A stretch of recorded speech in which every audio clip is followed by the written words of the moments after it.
pegangan hidup kita ini, kita tak boleh bergantung hanya kepada kekuatan ekonomi, kekuatan tubuh badan, kekuatan kebendaan dia. Kalau kita tidak mempunyai kekuatan jiwa yang cukup kuat, maka kekuatan jiwa yang paling utama bagi orang Islam ialah kekuatan iman dan taqwa yang berteraskan tauhid.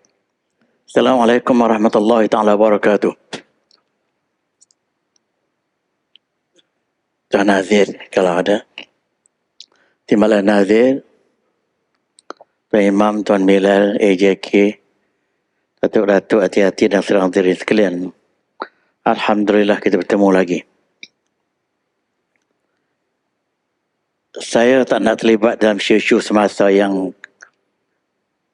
membara hari ini, iaitu tentang Ashabul Kahfi. Saya tak nak campur lah. Lagipun saya tidak punya kemampuan yang lebih untuk mengulas hal itu. Dah ada kedua pro and con.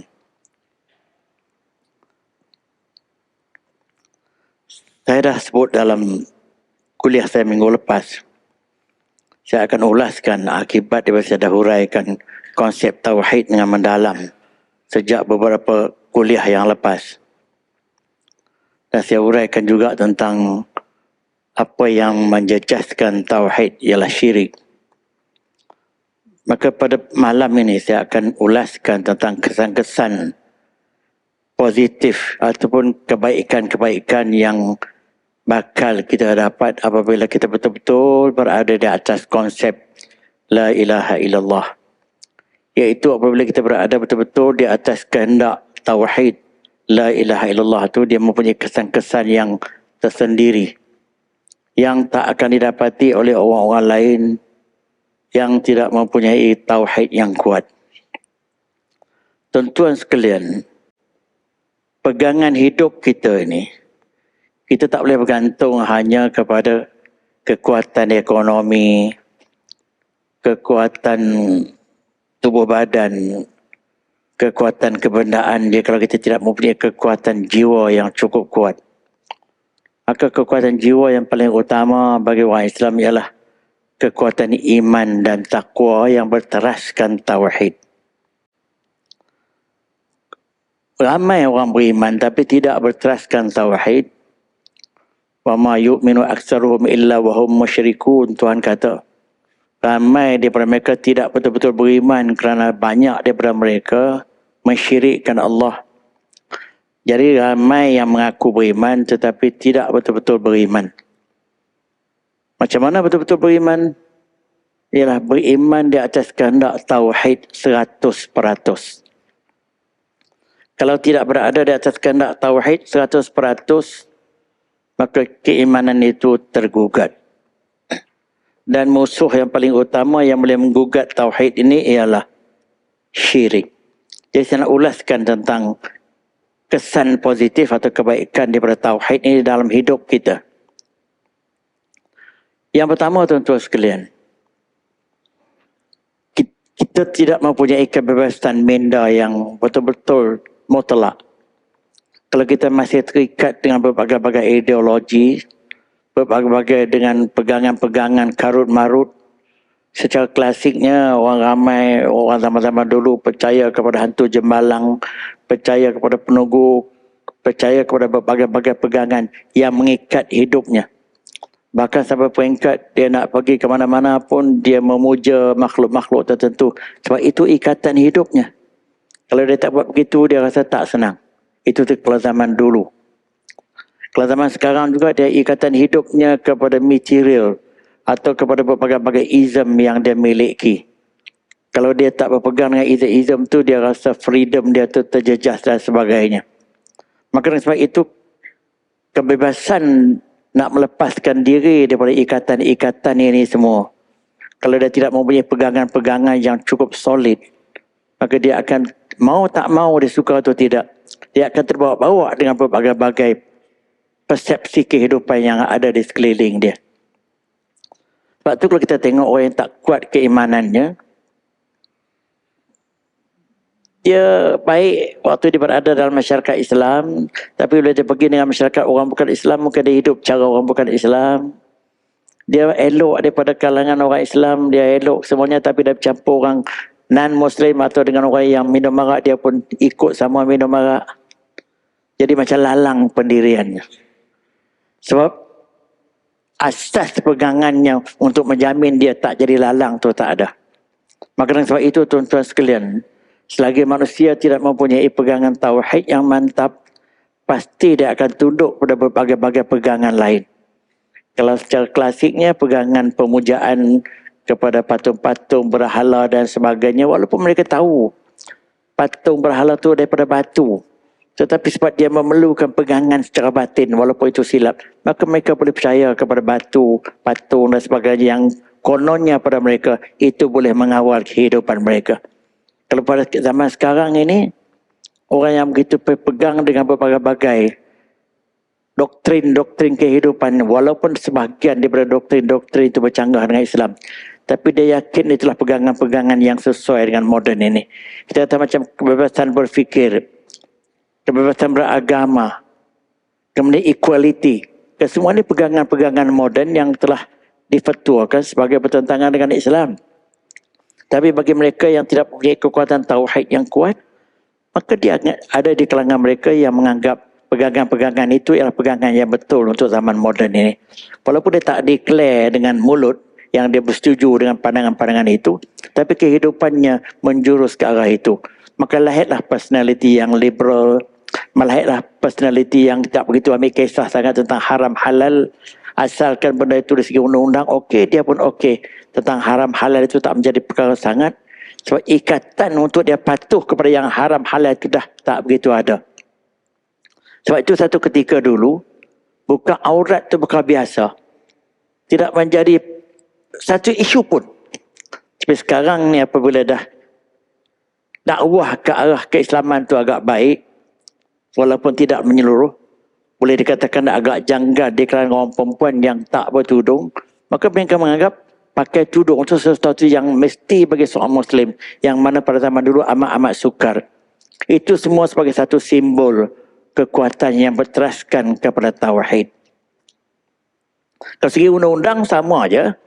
Orang tak pernah kena tangkap pun tak pakai tudung. Tapi boleh katakan menyeluruh kena pakai tudung. Budak-budak sekolah asrama penuh. Budak-budak sekolah menengah pun yang perempuan, kalau dah tingkatan 3 ke atas pakai tudung menyeluruh. Kalau orang Islam. Jadi kalau dulu sebuah kelas tu berapa orang saja. Sebab elemen tauhid telah ditanamkan oleh keluarga yang mereka itu sebagai orang Islam kena pakai. Walaupun berbentuk elementary. Itu semua asas-asas tauhid. Macam kita juga. Apabila kita tidak menunaikan kewajipan keagamaan, sampai waktu kita tak solat, kita terlanjur dengan kita buat benda-benda haram, hati kita tak senang. Apa sebab? Pegangan tauhid kita.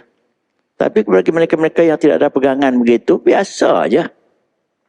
Tidak ada masalah, tidak ada guilty feeling pun dalam hidupnya. Sebab itu tuan-tuan sekalian, itu asas utama. Dengan berpegang kepada tauhid ini, membebaskan personality itu daripada sebarang kongkongan. Sama ada kongkongan itu berbentuk ism-ism, atau kongkongan itu berbentuk kepercayaan-kepercayaan karut, atau kongkongan itu berbentuk berbagai-bagai tekanan kebenaran dan lain-lain. Itu satu ciri yang paling utama sekali bagaimana mentauhidkan Allah ini puncak keimanan seseorang. Bukan setakat beriman kepada adanya Allah, tapi beriman serta mentauhidkan Allah, barulah memenuhi kehendak la ilaha illallah. Kalau setakat beriman kepada adanya Allah, Tuhan bersebut, wala in sa'altahum man khalaqas samawati wal ardh la yaquluna Allah. Kalau kau tanya mereka, iaitu orang bukan Islam, wahai Muhammad, siapa yang menjadikan langit dan bumi? Mereka menjawab Allah. Bermakna basic beriman kepada adanya Allah tu orang bukan Islam pun ada. Orang bukan Islam pun ada kepercayaan itu. Tetapi mereka sekadar beriman kepada adanya Allah, tapi mereka tidak benar-benar mentauhidkan Allah. Lantas kerana mereka tidak mentauhidkan Allah, itulah yang menjadi lahirnya berbagai-bagai Tuhan, berbagai-bagai jenis Tuhan, sembah manusia, sembah batu dan lain-lain. Itu yang pertama, asas yang cukup basic. Bagaimana faedah daripada mentauhidkan Allah. Yang kedua, mentauhidkan Allah akan melahirkan satu individu yang seimbang. To create a balanced personality. Sebab begini, Kita sebagai manusia ni ada dua elemen penting dalam hidup. Elemen jasmani yang terdiri daripada darah, daging, badan, perlu makan, perlu minum, perlu tidur dan sebagainya. Sebagai human being, sebagai makhluk. Itu elemen jasmani. Satu lagi elemen rohani. Iaitu rasa sedih, rasa seronok, rasa susah hati, rasa gembira, ingin kepada dicintai, ingin mencintai. Semua itu rohani yang tak dapat dilihat tapi dirasai. Pada saya, setelah mencapai hujung-hujung kehidupan ini, elemen rohani itu yang paling saya rasa tak boleh nak tolansur lagi. Sanggup kita bersusah payah, bangun tengah malam, orang tidur dengan sangat tapi orang tu bangun kerana tarikan rohaninya. Ya tak? Sanggup mengenepikan berbagai-bagai tarikan kebendaan jika benda itu haram kerana tekanan rohaninya. Maka sebab itu tuan-tuan sekalian, untuk mewujudkan personality yang seimbang begini, yang mana kehendak rohaninya pun terpenuh juga, kehendak jasmaninya pun terpenuh juga, maka orang yang macam itu, to create a balanced personality yang macam ini, must be based on something, iaitu based on tauhid. Tak akan tercapai. Sebab ajaran Islam tu keseluruhannya, kalau tuan-tuan tengok, dia menyeimbangkan kehendak rohani dengan kehendak jasmani. Tuhan menjadikan kita perlu makan, perlu minum dan sebagainya, perlu seks, itu jasmani. Tetapi kalau tidak sertai dengan rohani, ada orang yang bertuhankan seks, ada orang bertuhankan kebendaan, ada orang menjadi hamba kebendaan sebab tidak dibimbing oleh rohani. Maka tiga, datanglah nilai-nilai rohani. Kita mesti buat yang baik, yang Tuhan suruh. Kita mesti ada unsur kasihan belas. Jangan mengambil harta orang yang tak betul. Sebab rohani ini akan menyeimbangkan kehendak jasmani. Percayalah, orang-orang yang bergelumang dengan berbagai-bagai maksiat, mereka ini begitu tergoda dengan jasmani, material. Mereka telah ditewaskan oleh kehendak jasmaninya. Sebab itu, Ara'aita man ittakhadha ilahahu hawah. Adakah kau tidak melihat, wahai Muhammad, orang-orang yang telah bertuhankan nafsunya dalam kehidupannya? Ayat sampai ke hujung. Iaitu orang yang mengutamakan jasmani. Maka tauhid inilah tuan-tuan sekalian yang akan mengekang dia daripada dia menjadi hamba kebendaan. Pada masa yang sama, dia memerlukan kebendaan tetapi dia tidak menjadi hamba kepada kebendaan. Pada masa yang sama, dia ingin memenuhi kehendak tuntutan fitrah dia, iaitu tuntutan rohaninya. Sebab itu saya kata betul-betul, orang-orang yang mengenepikan tuntutan rohani, tak minat solat, tak minat buat baik, tidak kasih sayang sesama manusia, tidak lupa kepada Allah, orang itu dia melarikan diri daripada bayang-bayang dia sendiri. Dia mendustai diri dia sendiri. Sebenarnya dia menafikan kehendak rohaninya. Kalau tuan-tuan tak percaya orang yang macam ini, apabila sampai ke satu level dah jasmaninya dah tak boleh pakai lagi, dia tua misalnya, dia tak boleh nak layan dah jasmani, nak tambah lagi mengidap penyakit-penyakit tertentu, seks pun dah tak berapa nak boleh dah misalnya. Jangan, itu semua jasmani. Waktu tu baru dia merasai bagaimana rohani tadi amat-amat perlu. Itu pun kalau sempat sedar. Kalau tak sempat sedar, habis gitu je. Itu tuan-tuan sekalian. Mewujudkan keseimbangan macam ini tidak boleh didapati melainkan bagi mereka yang betul-betul mentauhidkan Allah. Bagaimana mentauhidkan Allah itu boleh menjadikan manusia yang seimbang? Sebab apa sahaja tekanan jasmaninya diseimbangkan dengan kehendak agama dia. Maka dia menyeimbangkan dengan kehendak agama. Itu dia memenuhi tuntutan rohaninya. Maka dengan sebab itu tuan-tuan sekalian, orang yang dihormati, yang disegani di kalangan alim ulama, tokoh-tokoh purbakala, jarang sangat yang diingati dengan kerana kebendaannya, yang diagungkan dengan kerana hartanya yang banyak, yang diminati atau apa semua dengan kerana memuja pangkatnya, jarang sangat. Kalau ada pun mungkin ada unsur negatif. Tapi yang terus disebut, yang dipuja dan disanjung dalam sejarah kita pun banyak, ialah orang-orang yang mempunyai nilai-nilai kerohanian yang tinggi. Tuan-tuan tengok. Itu bukti bahawa keseimbangan rohani dan jasmani itu untuk mewujudkan personality yang seimbang. Sebab tu tuan-tuan buat comparative study antara agama Islam dengan agama lain. Agama Islam saja yang membuat approach yang mengutamakan kedua-dua ini. Ada satu agama yang saya tak nak sebut. Langsung tidak peduli hal-hal jasmani. Hidupnya hanya rohani saja. Mereka berpura-pura. Nak jadi orang yang baik, tak payah kahwin sama hidup. Maka jadi skandal dalam gereja. Ya tak? Itu kena berpura-pura. Dia menolak fitrah. Bahkan nak jadi orang yang baik juga, jangan makan sebarang benda yang hidup. Hidup di atas sayur je. Dia menolak kehendak jasmani. Tak boleh juga segi perbuatan pun tak betul. Agama Islam saja yang menyeimbangkan berbagai-bagai ajarannya, memenuhi kedua-dua dimensi ini dengan sempurna. Dimensi rohani, dimensi jasmani. Tapi malangnya terdapat sebahagian orang Islam yang lalai dengan kerana jasmani tadi. Allahakumut takasur, kamu dilalaikan oleh nak banyak harta, banyak duit dan sebagainya. Hatta zurtumul maqabir, sehinggalah kamu menziarahi kubur. Tuhan kata dah, ya ayyuhallazina amanu, wahai orang yang beriman, la tulhikum amwalukum wala auladukum an zikrillah. Wahai orang yang beriman, jangan kamu dilalaikan oleh anak-anak pinak kamu dengan harta bina kamu dengan kerana kebenaran. Jangan sekali-kali hingga kamu lupa kepada Allah. Itu ingatan-ingatan Allah. Jadi kepada mereka-mereka yang mengabaikan ingatan-ingatan ini, wa man a'rada an zikri, Tuhan sebut, sesiapa yang berpaling daripada mengingati Allah, mengenepikan aspek rohani maknanya, fa innalahu ma'isyatan dhanka, maka bagi dia kehidupan yang sengsara di dunia. Kerana mereka mengenepikan satu bab penting, asas yang paling penting dalam kehidupan, mengenepikan unsur rohani, iaitu mengingati Allah. Kita tengoklah berbagai-bagai penyakit sosial yang timbul dalam masyarakat orang Islam lah. Rumah tangga berpecah belah, anak-anak menantu tak ngam, perebutan berbagai-bagai. Tuan-tuan tengok, buat survey lah elok. Punca utama dia apa dia? Punca utama mengenepikan nilai-nilai rohani. Ya tak? Secara yang umum, balik pergi siasat lah. Saya terlibat dalam kaunseling keluarga lama waktu saya aktif ke universiti dulu.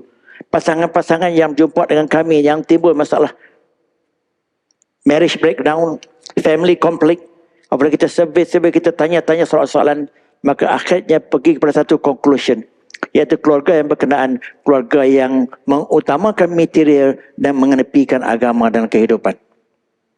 Itu conclusionnya. Sebab itu tuan-tuan sekalian,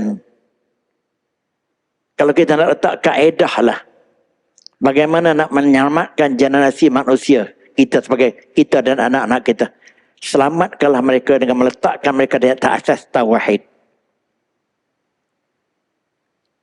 Jaminlah pendidikan yang kita nak bagi pada mereka, pendidikan yang menerapkan nilai-nilai tauhid, walaupun sains, matematik dan sebagainya. Kalau hal ini kita lalai, kita akan mewujudkan robot-robot yang bekerja hanya untuk material. Kalau kita lalai pada anak-anak kita, kita mewujudkan anak-anak yang pandai segi kebenaran, pandai cari duit, tapi mungkin anak itu mengecewakan kita. Tak banyak ada fakta ini. Tak payah saya sebut dengan detail. Sebab tu Tuhan kata, innama amwalukum auladukum fitnah. Sesungguhnya harta benda kamu dan anak-anak kamu boleh menjadi fitnah kepada kamu. Boleh jadi baik, boleh jadi buruk. Saya tak payah ulas-ulas, jangan buang masa banyak. Sebab itu peringatan-peringatan macam ni tuan-tuan sekalian, perlu keseimbangan di antara dua ini. Cuma dalam hidup kita, di peringkat awal tu mungkin kehendak jasmani itu agak lebih. Kita nak makan banyak, kita nak bekerja kuat dan sebagainya. Sebab waktu tu jasmani kuat. Tapi bila sampai ke satu tahap, keupayaan jasmani dah agak lemah. Badan pun dah mula lemah. Waktu tu dia mulalah teringat pada masjid. Teringat pada dia baca Quran pun tak pandai lagi. Teringat pada dia nak pergi umrah dan sebagainya. Itu Alhamdulillah juga dia sempat teringat. Dia sempat memulihkan keadaan. Ya tak? Kalau yang terbiak begitu habis. Mengapa jadi begitu? Sebab kadang-kadang terdapat konflik antara kehendak jasmani dengan kehendak rohani. Jadi keseimbangan itu perlu. Inilah tuan-tuan sekalian, secara general yang saya boleh sebut, ciri yang kedua, nak mewujudkan keseimbangan macam ni, tak dapat dicapai melainkan bagi mereka yang berada di atas kehendak tauhid. La ilaha illallah. Yang ketiga, Tak mungkin orang itu akan menjadi ketenangan jiwa. Akan mencapai ketenangan jiwanya dengan sempurna jikalau dia tidak berada di atas kehendak tauhid yang betul. Kalau masih ragu-ragu inikah betul, inikah betul, inikah betul, inikah betul, Tuhan itu satu ke dalam tiga, tiga dalam satu dan berbagai-bagai perkara, atau kepercayaan tu nenek, berbagai-bagai pegangan yang dianuti oleh orang purba dulu, maka ketika itu tidak ada ketenangan jiwa. Bahkan ketenangan jiwa ni tuan-tuan sekalian, apabila kita berpegang dengan satu pegangan yang tunggal, macam kita lah sekarang ni. Apabila kita rasa kusut, kita ada problem, kita bertawakal kepada Allah yang satu. Allah menentukan segala-galanya dalam hidup kita. Apa yang dia takdirkan akan berlaku, walaupun kita usaha tak mesti berlaku. Maka pegangan ini yang menyebabkan kita tidur lena. Tapi kalau tidak ada pegangan macam tu, walaupun dah berusaha, boleh tak boleh ini, boleh tak boleh ini, aku kena pergi jumpa orang ni, aku dah kena bagi sikit kepada dia, ini jadi tak jadi, macam-macam dia fikir.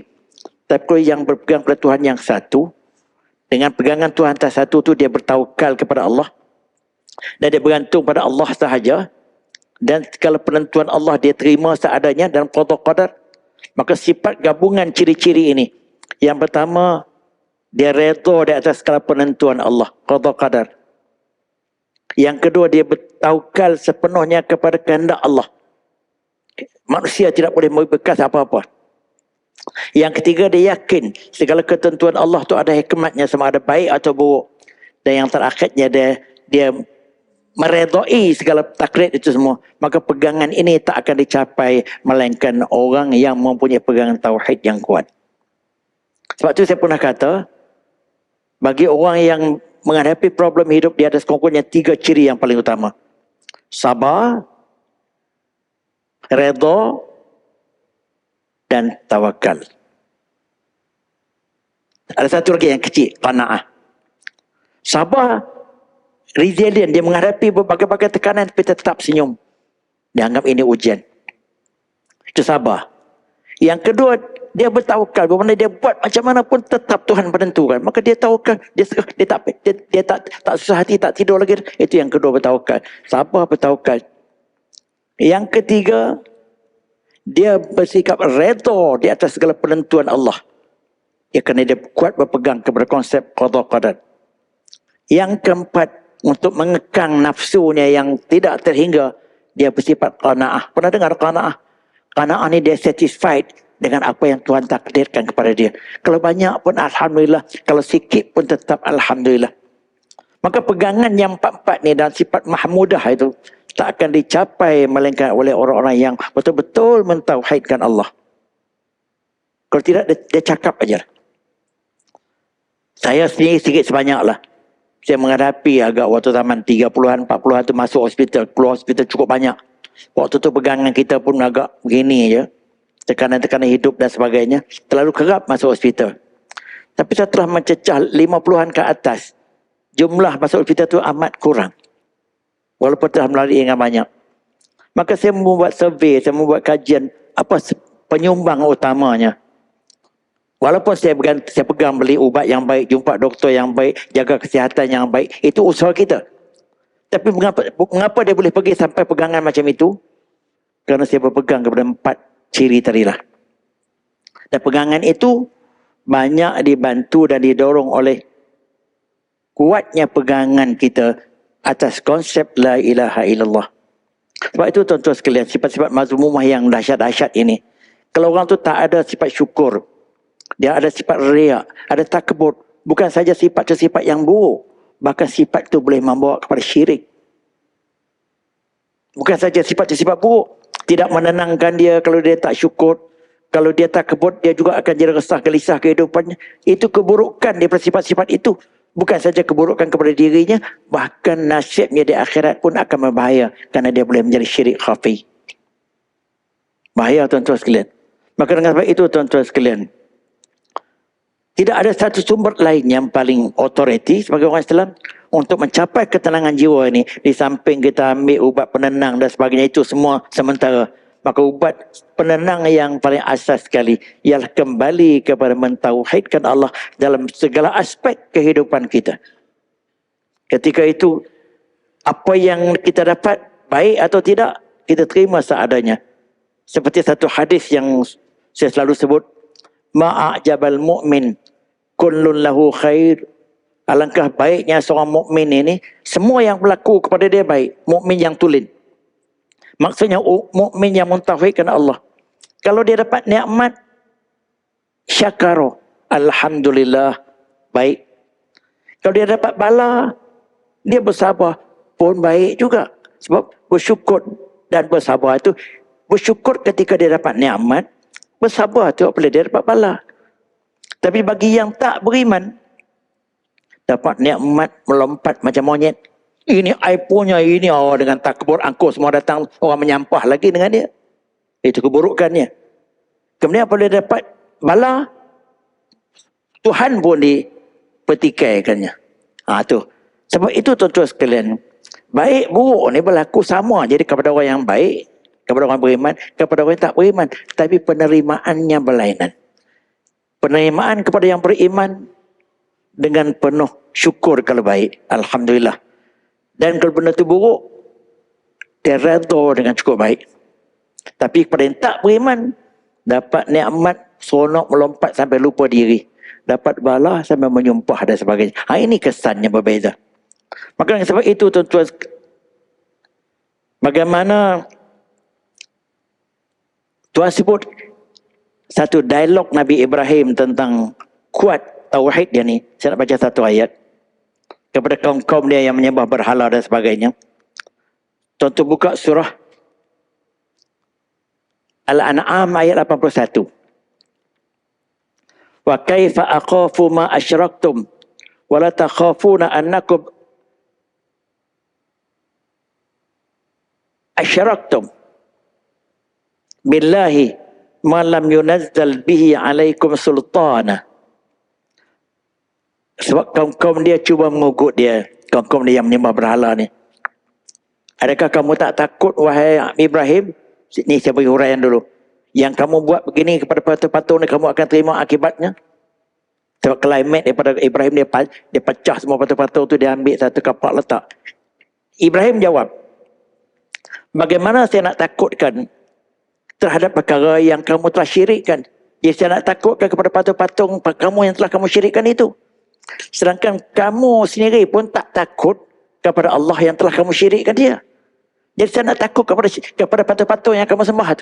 No way. Sedangkan kepada Allah yang telah kamu syirikkan itu pun kamu tak takut. Dan kamu mensyirikkan Allah tu dengan perkara-perkara yang tidak ada asas sama sekali. Fa'il fariqain ahaqqu bil amni. Maka ditanya, mana di antara kedua-dua ni yang berhak mendapat ketenangan? Adakah yang takut kepada patung-patung tadi yang akan mendapat ketenangan, atau yang takut pada Allah yang satu itu yang mendapat ketenangan? In kuntum ta'lamun. Ya, kalau kamu betul-betul mengetahui. Jadi pegangan oleh Ibrahim ni tuan-tuan sekalian cukup-cukup kuat. Sebab tu Ibrahim tu disebutkan sebagai Imamul Muwahhidin, iaitu tokoh yang mengesahkan Allah. Sebab tu dia sanggup dibaling ke dalam api dan sebagainya. Tuhan tolong tu cerita lain, tapi kesanggupannya, keberaniannya sampai peringkat itu. Sebab itu tuan-tuan sekalian, orang yang berhak mencapai ketenangan ni juga ialah orang yang tidak mengkaburi keimanannya dengan sesuatu yang zalim. Maka sesuatu yang zalim sini ulama sebut ialah mensyirikkan Allah tu bapa kepada kezaliman. Sebab tu jangan kita fikir zalim setakat menganiaya orang, memukul orang, jangan itu. Bapa kepada kezaliman ialah mensyirikkan Allah. Sebab itu dalam ayat surah Luqman dia kata, wa inna syirka la zulmun azim.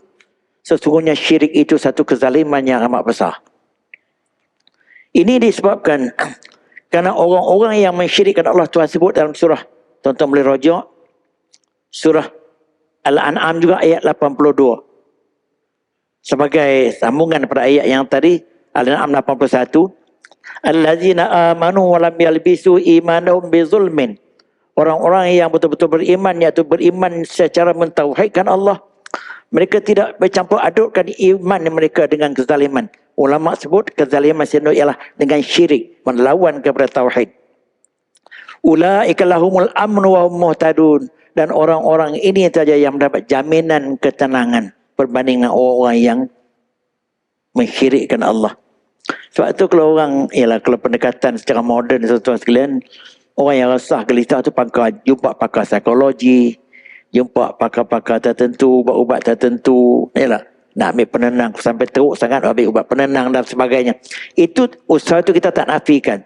Tapi mungkin mereka lupa ubat penenang yang paling utama ialah kembali kepada ajaran Islam dengan mentauhidkan Allah sementara benda tu belum terlewat. Hadis Bukhari, dia berkata ayat ini turun, allazina amanu wa lam yalbisu imanuhum bizulmin ni, mereka bertanya, wahai Rasulullah, mana ada orang yang iman mereka bercampur aduk dengan kezaliman? Orang ni yang mendengar ayat Quran ni tanya Nabi, adakah orang yang di kalangan kami ni yang tidak menzalimi diri mereka kalau dah macam itu? Nabi menjawab, laisa kama taqulun, kamu bukan faham, bukan macam itu keadaannya.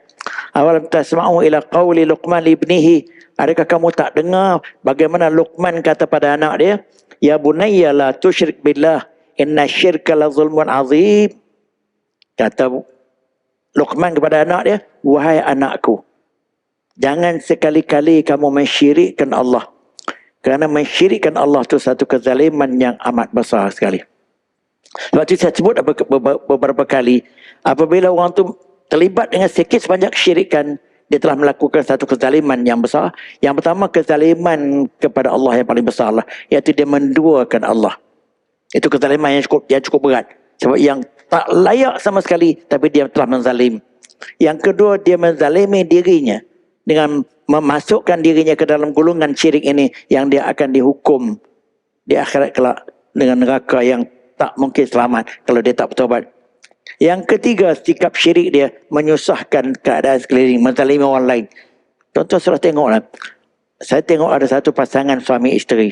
Yang isteri ini begitu komited dengan agama, kuat semayang puasa. Tapi suaminya langsung tak peduli, teruk rumah tangga je. Cuma tapi isteri tak boleh buat apa.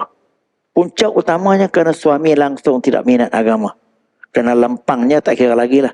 Jadi kezaliman itu timbul daripada sikap suami yang tidak beriman. Itu dalam realiti kehidupan.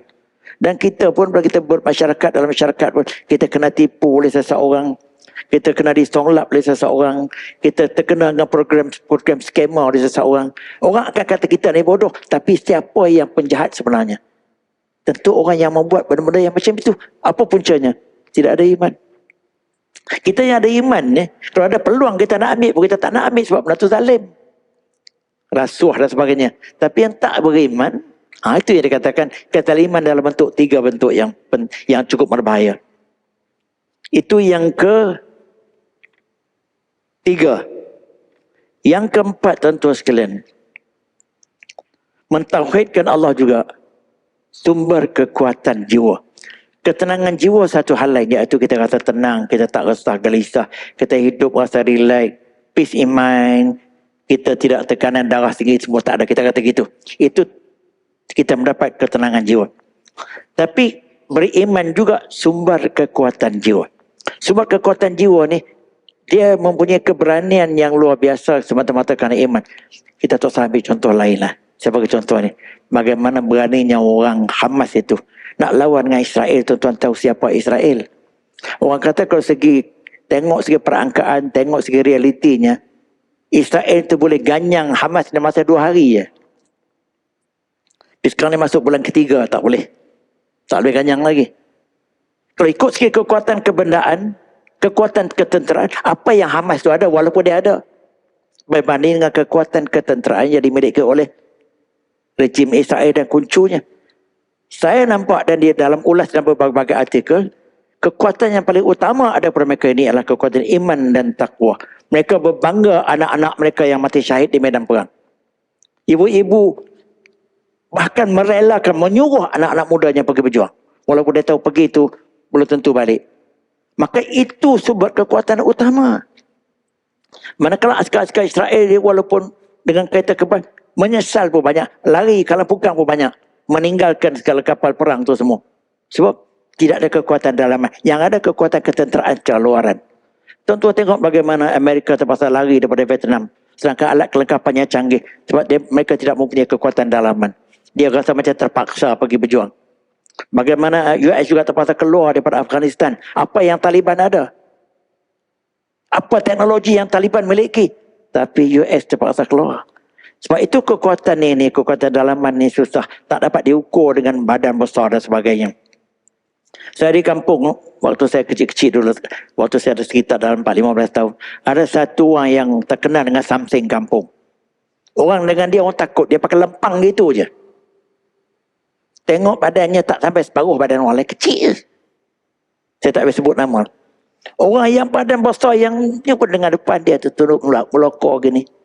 Tapi keberaniannya luar biasa. Kalau dia marah pada seorang, dia pakai lempang gitu ya, dia tak kisah apa-apa pun. Itu keberanian. Jadi sumber keberanian macam ini, kita tak kira lah dia tu keberanian dengan kelainan bentuk, kita tak kira. Tapi keberanian macam itu, lazimnya bagi orang yang berjuang di medan perang, itu sumbernya kekuatan tauhid. Kalau tuan tengok askar-askar Islam waktu berjuang di zaman Nabi itu, lebih daripada 10 peperangan. Yang menang itu kebanyakan orang Islam minoriti. Tapi yang orang Islam majoriti dalam peperangan Uhud, itu kalah. Pelik tak? Tuhan sebut dalam satu ayat. Adakah kamu rasa kagum dengan kamu ramai jumlah waktu peperangan Hunain? Banyaknya kamu itu tidak memberi jaminan kepada kemenangan kamu. Sebab itu tuan-tuan sekalian, sumber kekuatan orang Islam ni ialah sumber kekuatan dalaman iman. Tetapi jangan sama-sama sekali kita berpegang bertawakal buta tuli sampai tidak ada usaha, tidak ada ikhtiar, tak sedia teknologi, tak bolehlah macam itu. Itu kerja bodoh pula. Fasta'idu mastata'tum min quwwatin min ribatil khair turhibu nabiyya aduwallahi wa aduwakum. Bersedialah kamu dengan berbagai-bagai kekuatan. Maksud kekuatan sini kekuatan ketenteraan dan material yang boleh kamu menakutkan musuh kamu dan musuh Allah. Tapi itulah nasib orang Islam sekarang ni. Berpegang hanya kepada kekuatan iman tetapi persediaan material tak ada. Itu yang kita diperkotak-katikkan dengan mudah oleh orang bukan Islam sekarang ini. Sebagai orang yang beriman dengan Tuhan yang satu ini, kita minta pada Allah. Kita minta pertolongan daripada Allah. Firman Tuhan dalam surah Yunus ayat 107. Wa in yamsaska Allahu bidurrin fala kashifa lahu illa huwa. Jikalau Allah nak mengenalkan kamu sebarang kemudaratan, tidak ada siapa yang boleh menolak melainkan Dia. Itu jaminan, kata nak menolak kemudaratan tetap Allah yang mampu. Wa in yuridka bi khairin, kalau Allah nak kebaikan daripada kita, fala radda li fadlih, tidak ada siapa yang dapat menolak kebaikan itu. Yusibu bihi man yasha'u min ibadihi, dia boleh mengenakan keburukan atau kebaikan tadi kepada siapa di kalangan hamba yang dia nak. Wa huwal ghafurur rahim, kerana Allah itu Maha Pengampun dan Maha Penyayang. Pegangan inilah tuan-tuan sekalian yang mereka sanggup berjuang. Kalau tak sampai ajal, walaupun orang kata di hujung senapang pun belum tentu mati. Itu cakap orang lah. Dah ada banyak dah kisah-kisah macam ini. Macam orang yang dah dijatuhkan hukuman gantung. Pagi besok nak dilaksanakan hukuman gantung. Tiba-tiba last minute sebelum pergantungan itu dibuat, dapat pengampunan diraja. Selamat. Kita kata kerana dia diampunkan. Tapi kerana Allah supaya nyawa dia selamat. Ya tak? Macam kita kata kalau tak kerana aku engkau tak selamat. Cakap itu secara zahir. Tapi Tuhan mentakdirkan untuk dia selamat. Jadi pegangan-pegangan macam ini tuan-tuan sekalian, merupakan sumber kekuatan yang tidak ada tolak bandingnya bagi orang Islam. Bagaimana Nabi Hud, apabila dia telah ditakutkan oleh kaum-kaum dia, akibat daripada dia ni menolak berhala tu, dia kata, inni ushidullaha washhadu anni bari'um mimma tusyrikun. Aku hanya bersaksikan Allah sahaja. Dan kamu bersaksilah bahwasanya aku ini sekali-kali tak nak terlibat dengan apa yang kamu syirikkan, iaitu menyembah patung. Min dunihi, kerana selain daripada Allah. Fakiduni jami'an summa tunzirun. Kamu buatlah kepada aku berbagai-bagai perkara, tapi kamu tak nampak siapa yang akan menolong aku. Tuhan, dia kata gitu kepada kaum-kaum dia yang membuat angkara berbagai-bagai kepada dia. Inni tawakkaltu ala Allahi rabbi wa rabbukum. Rabbi wa rabbikum. Aku hanya bergantung kepada Allah saja. Allah itu Tuhan aku dan Tuhan kamu. Ma min dabbatin illa huwa akhidhu binasiyatiha. Tidak ada satu kehidupan di muka bumi ini melainkan Allah lah yang memegang segala puncanya, penentu segala-galanya. Sebarang kehidupan, nasib apa juga, sama ada manusia atau binatang, kesemuanya ditentukan oleh Allah keadaan dia. Inna rabbi ala siratal mustaqim. Maka sesungguhnya berpegang pada Allah Tuhan aku itu di atas jalan yang paling benar. Maka dengan sebab itu tuan-tuan sekalian, kalau orang yang berpegang terkeluar daripada pegangan-pegangan macam ini, dia tidak berada di atas konsep tauhid lagi. Okey, terima kasih banyak. Ya, minta maaf tuan-tuan sekalian. Sebab itu dalam sebuah kitab, antara perkara yang boleh menggugat iman kita tuan-tuan sekalian, kita tidak bertawakal kepada Allah. Bahkan kalau orang yang tidak bertawakal kepada Allah, otomatik dia bertawakal kepada pangkat dia, dia bertawakal kepada keturunan dia bertawakal kepada pencen dia. Ada orang dia kata, saya tak takut apa-apa, pencen saya penuh, punya pendapatan saya penuh, kemudian saya ambil insurans kesihatan yang baik. Ada orang cakap begitu. Dia cakap begitu, berpandai dia begitu yakin dengan material dia. Sebab itu tuan-tuan, Tuhan sebut, wa may tawakkal 'ala Allah fa innallaha 'azizun hakim. Sesiapa yang berpegang ke atas Allah, maka Allah lah Maha Perkasa dan Maha Bijaksana. Yang kelima, saya nak habiskan ini untuk malam ni saja. Asas kekuatan tauhid ini juga, ini cukup penting ini. Kekuatan mentauhidkan Allah, mengesahkan Allah ni menjadi asas persaudaraan dan persamaan sesama kita. Begini kita tuan tengok, bagaimana kita boleh menerima pendatang-pendatang haram daripada Indon. Kita boleh menerima pendatang-pendatang daripada Myanmar yang Islam lah, daripada Bangla. Kita menerima dia boleh bekerja. Sebab kita terfikir di hati persamaan agama ini mengurangkan sikap marah, geram dan sebagainya. Tapi kalau yang datang tu bukan yang beragama Islam, kita mula menimbulkan keraguan. Kita terdatang daripada Vietnam, datang daripada Nepal, ya tak? Memang agak skeptik penerimaan kita. Sedangkan kita bukan tahu background. Kita tak tahu pun yang datang Vietnam lebih baik, belum tentu kita tahu. Tapi apa sebab secara generalnya datang daripada Indon kita agak boleh terima. Datang daripada Myanmar pun yang Islam kita agak boleh terima. Yang datang daripada yang ni pun kalau yang Islam kita agak boleh terima berbanding dengan non-Muslim. Saya tak cakap segi legal ni. Dari segi legal point of view mungkin keadaannya lain. Tapi cakap dari segi acceptance kita sebagai manusia. Apa sebab? Kerana agama. Sebab itu tuan-tuan sekalian, dia permulaan kedatangan Islam di Asia Tenggara dulu. Pedagang-pedagang Arab ni datang seorang diri je, dia orang lelaki-lelaki semuanya datang. Tapi di samping dia orang berniaga, dia orang berdakwah sikit sebanyak. Akhir-akhirnya apabila dakwah mereka tu diterima dan mereka dengan perangai baik, orang tempatan terima sampai ke klimaknya, pihak istana pun terima. Akhir-akhirnya kebanyakan daripada mereka kahwin dengan orang tempatan. Itulah keturunan-keturunan Said yang banyak-banyak tu.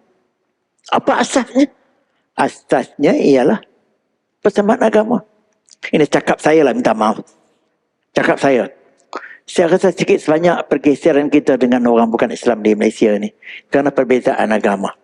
Kalaulah agamanya sama, walaupun orang tu orang Cina, walaupun tu orang India, walaupun tu orang tu Kadazan, walaupun tu orang tu Bumi Putra itu, kalau agama itu sama, saya rasa konflik perbezaan kaum tak sampai seperti sekarang. Saya yakin begitu. Dan begitulah bagaimana sejarah Islam, apabila dia menawan negara-negara Islam yang ditawannya, apabila dia telah berjaya mengislamkan negara itu, semuanya jadi Islam. Persaudaraan atas nama Islam. Innamal mu'minuna ikhwah. Kalau tuan-tuan tengok orang Afrika tu, yang hitam-hitam legam semua tu, tinggi. Tapi semua sekarang mengaku sebagai orang Arab. Asalnya bukan orang Arab, orang Afrika. Yang Arab, yang putih-putih dari Timur Tengah, tapi mengaku Arab sebab asas agama. Kalau kita tengok, kalau tuan-tuan tak percaya, bagaimana orang Eropah. Dia walaupun negeri EU tu berlainan betul, tapi mereka agak bersatu padu. Sebab persamaan agama. Boleh dikatakan 95%, 98%, 7% mereka Kristian. Ya tak? Jadi persamaan agama ini tuan-tuan sekalian, asas untuk mewujudkan persamaan keikhlasan, persaudaraan dan perpaduan. Sebab tu kalau kita mencari asas perpaduan macam mana pun apabila gap agama itu ada, agak sukar tuan-tuan sekalian untuk mencapai perdamaian yang sulit. Sebab perbezaan agama itu dia akan membawa kepada berbagai-bagai konflik. Itu asasnya. Sebab itu dalam satu mesej yang saya tak ingat ayat tu di mana. Ayat tu Nabi Ibrahim juga dia sebut kepada pengikut-pengikut dia. Saya ingat, kalau saya sempat ingat nanti saya tengok-tengok. Kejap ya. Ya, tuan-tuan tengok. Surah Al-Mumtahanah ayat 4. Bagaimana perbezaan agama ni menjadi perbezaan. Walaupun ini cakap sekarang yang agak tak boleh terima, tapi cakap secara realiti. Tuhan sebut dalam surah Al-Mumtahanah ayat 4. Qad kanat lakum uswatun hasanah fi Ibrahim. Bagi kamu, wahai manusia, mempunyai contoh yang cukup baik apa yang berlaku pada Nabi Ibrahim. Wallazina ma'ahu, dan orang-orang yang bersama dengan dia. Saya ambil masa sikit ya. Orang-orang yang bersama dengan Ibrahim yang ikut Nabi Ibrahim. Iz qalu liqaumihim, dan orang-orang yang bersama dengan Ibrahim ini kata kepada kaum-kaum dia yang tak nak ikut mereka, kaum-kaum dia yang menentang Ibrahim. Inna bura'a'u minkum, kami sama sekali tak nak terlibat dengan kamu, kami suci daripada kamu. We have nothing to do with all of you. Itu maknanya dalam bahasa Inggeris. Dia tak nak terlibat dengan orang yang tidak mengikut mereka. Wa mimma ta'budun, dan kami tak nak terlibat juga dengan apa yang kamu sembah min dunillah, selain daripada Allah. Kafarna bikum, maka akan putuslah di kalangan kita ni, iaitu yang beriman kepada Allah, dan tidak akan terputus sama sekali walaupun ada hubungan darah dan sebagainya. Wa bada bainana wa bainakum, maka akan ternyatalah di antara kita ni, di antara kami dengan kamu semua, al-adawatu wal baghdha'u, iaitu permusuhan dan perseteruan serta kebencian abadan, kekal. Akan berterusanlah perseteruan, pergaduhan sesama kita selama-lamanya. Hatta tu'minu billahi wahdah, sehinggalah kamu beriman dengan Allah yang satu.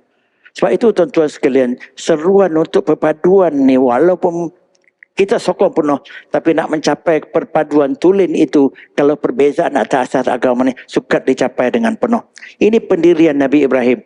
Jadi dalam kes ini dia sanggup menepikan bapaknya, sanggup menepikan, kalau tak silap saya, anak dia sendiri yang tak nak ikut dia kerana perbezaan agama. Maka dengan sebab itu tuan-tuan sekalian, tauhid inilah yang menyelamatkan umat-umat terdahulu, orang Islam dan orang Melayu kita pun bersatu dengan secara yang relatif walaupun tak baik di atas asas persamaan tauhid. Jadi saya minta ampun sikit sebanyak apa yang saya cakap malam ni. Jika yang salah itu ialah saya sendiri yang serba kekurangan itu. Untuk kebaikan kita sama, maka kita yakinlah bahawa tauhid yang kita miliki ini kita jagalah seperti mana kita menjaga sesuatu yang amat bernilai dalam hidup kita. Kerana hidup mati kita ialah berada di atas kehendak tauhid, iaitu la ilaha illallah, yang kita selalu ucapkan. Wahia kalimatul haq, ini kalimah yang benar. Alaiha nahya, kami nak hidup di atas kalimah ini. Wa alaiha namut, kami nak mati pun dengan kalimah ini. Wa biha nub'atsu insyaallah, dengan kalimah ini juga kami nak dibangkitkan sebagai orang yang beriman. Jadi kita nak ikrar kita itu betul-betul berlaku dalam hidup kita. Wabillahi taufiq wal hidayah. Wassalamualaikum warahmatullahi taala wabarakatuh. Pada waktu akan datang, kalau saya ada masa lagi, saya akan sambung pula keburukan-keburukan daripada syirik. So, hari ini ialah kebaikan-kebaikan daripada tauhid. Sekian, terima kasih.